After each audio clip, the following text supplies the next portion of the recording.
Herkese merhaba.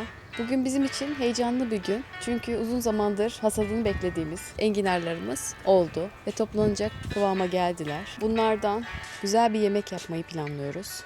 Hadi başlayalım. Yaklaşık bir 10 santim aşağısından kesmemiz lazım ki enginarımız kararmasın. Biliyorsunuz ki enginar çok çabuk kararmaya meyilli bir bitki. Bu şekilde keseceğiz. Enginar karaciğer dostudur aynı zamanda. Çok sağlıklıdır ve şifa kaynağıdır. Enginarlarımızın kartlaşmaması çok önemli. Enginarlar bıraktığımız zaman devasa mor çiçeklere dönüşebilir. Bu şekilde.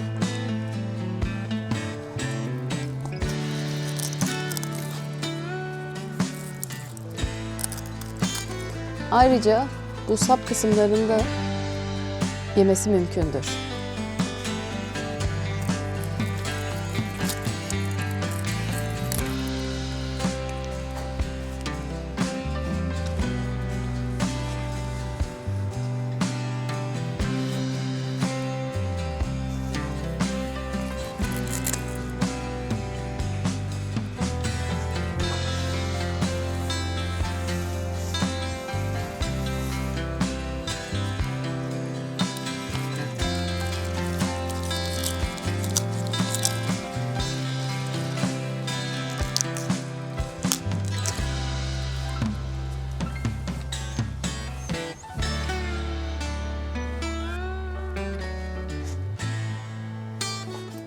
Ve hasadımızı yaptık, enginarlarımızı topladık. Şimdi afiyetle yeme zamanı.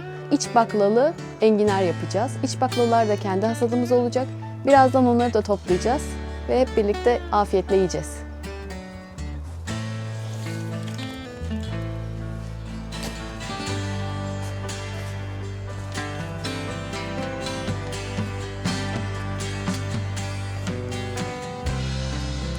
Şimdi iç baklalarımızı toplama zamanı.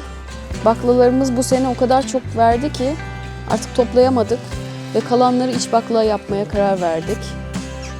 Eş, dost, akraba herkese dağıttık. Toplayalım. Gelelim.